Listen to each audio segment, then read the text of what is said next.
My father was among a group of young African men who came to power immediately post-independent Kenya. Young, vibrant, scared. Scared because they had been taught by the world that the African was hopeless, it was useless. And yet in their 20s and 30s, they were being made ministers, permanent secretaries, heads of corporations. They were engaging in business. They were being given a dizzying level of power. At the same time, on the home front, they were faced with a challenge. Their wives were becoming liberated into a modern economy. They weren't exactly the obedient people they had hoped they had married. Their children were going out to the world. They didn't have the support systems that they had in the villages that they all had grown up in. So they were sending their children out to, this category of men were sending their children out to Mzungu schools without any equipment to cope with those and without any support system at all.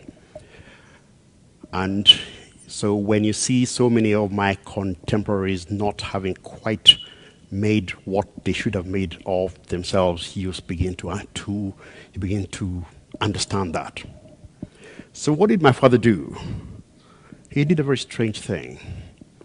And I think what he did, what I'll tell you, is really a reflection of how you, as you lead your own lives as fathers, I'm sorry mothers, I'm talking to men today, as you lead your own lives as fathers, ought to adapt to the circumstances that you find yourselves in. He did 4 or 5 things. Number one, he kept us grounded in a very unusual way. He was a man of immense wealth. I don't even want to start describing it. But he made us go to school, chauffeur-driven every day, to a public school.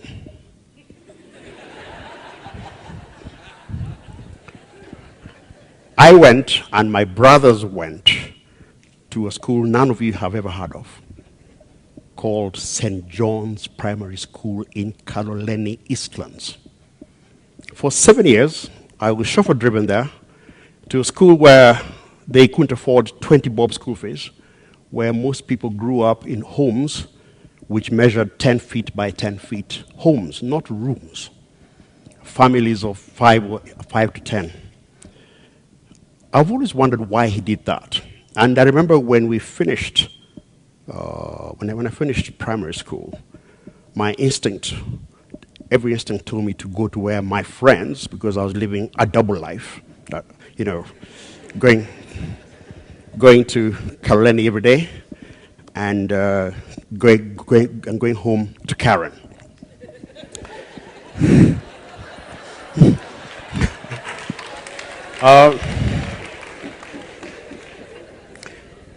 Of course, most of my friends were going to Lenana School, the Duke of York then, Nairobi School, Prince of Wales, to St. Mary's. And he said no. And once again, I and my brothers found ourselves thrown to schools east of Tomboya. And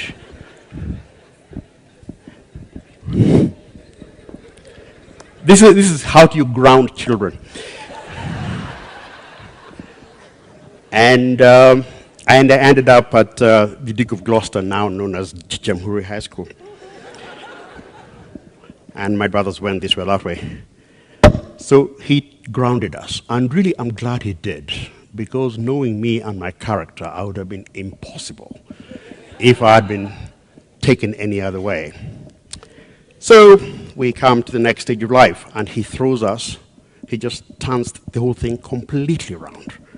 I shoot off to Oxford, my sister to Asways finishing school, my brother to the Australian Merchant Navy, another brother to Texas. So suddenly the life was just boom. And I began to realize why he did this. He did this to give us confidence. My Having grounded us, having taught us that we are Kenyans, we then went out there and were taught that we were people of the world. And if, like me, your best friend, and please, this is true, your best friend is King Moshoeshoe of Lesotho,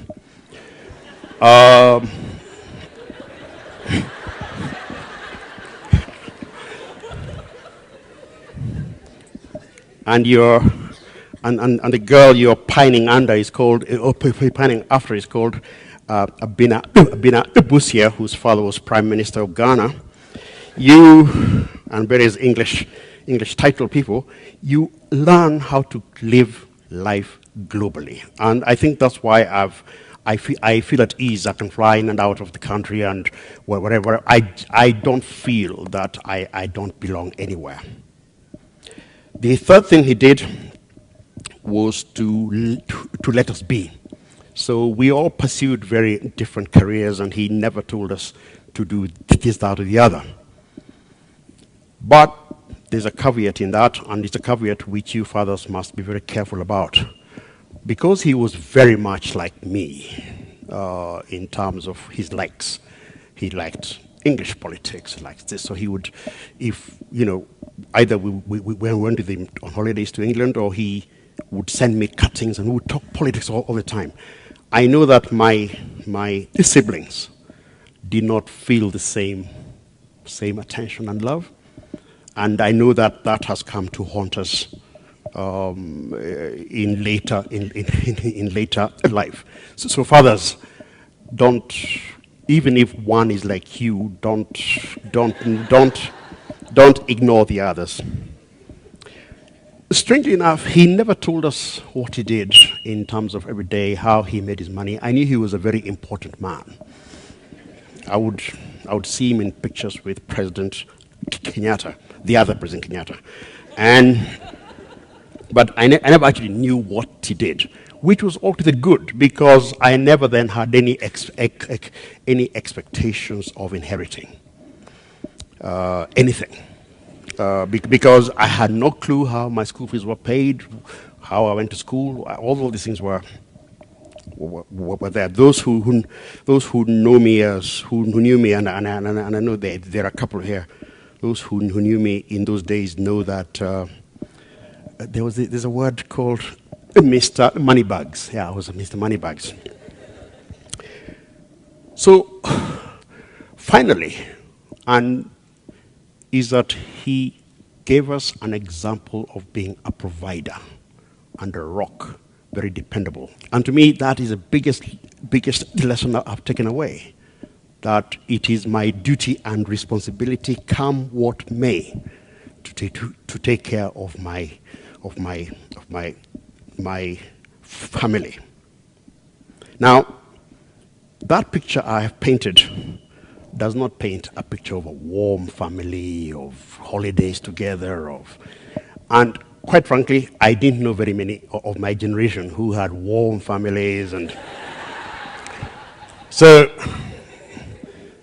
it isn't as though that I missed out on anything. I don't know anybody else who did, but I have studied my contemporaries subsequently, and I know that very many of them may not have had the strength of character to cope with what was basically a benign neglect by a dictator. Our fathers were dictators.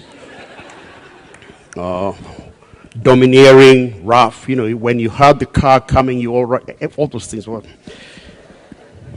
So I have tried very hard with my own children to be in their lives, not to be intrusive, but to be in their lives in school, and their extra activities, to try and know them and their friends.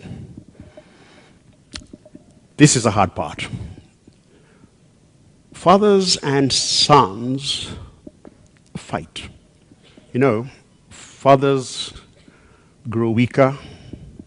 The graphs, the curves, sort of, one's going down, one's going up.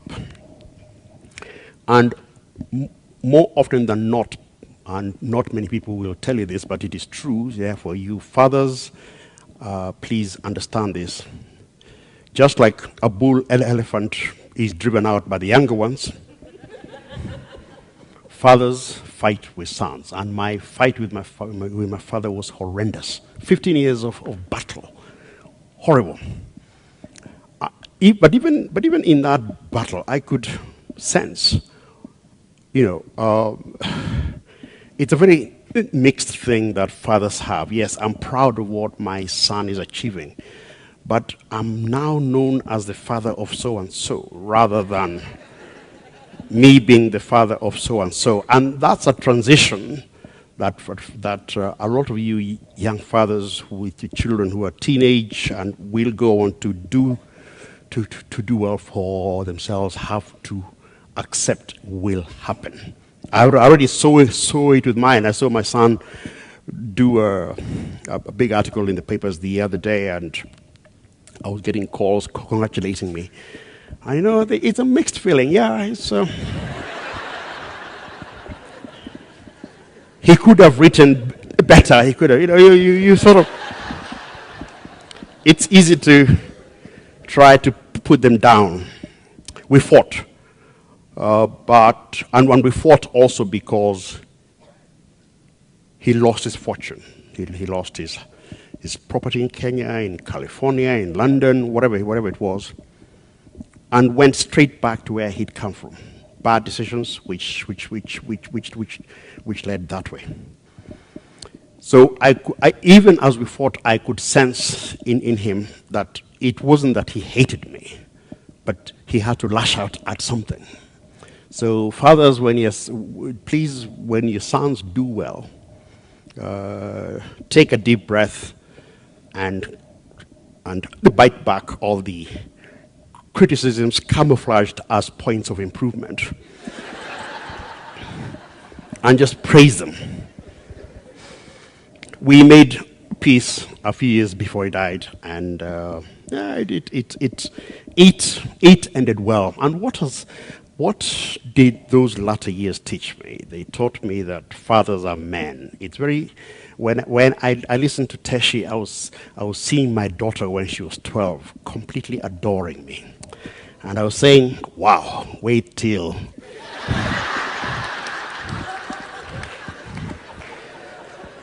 Wait till the father's feet of clay show themselves, and they will one day. So be gentle on your fathers. They will lose their drive. They will grow old. They will be overtaken by events. They are men. They are not demigods. They may look like demigods when you're 12, 10, 8, but they are men. Be gentle with them. And as for you, as fathers, and again, it's a lesson I learned from my father. All glory is fleeting. In ancient Rome, they used to, this is my Oxford education coming out, by the way. In ancient Rome, when a general came back from conquering some savages in Europe or Africa or somewhere, he would be taken down a parade up to the legislature, and they always had a slave. In ancient Rome and Greece, the slaves were actually very well educated. They always had a slave riding by him on his chariot.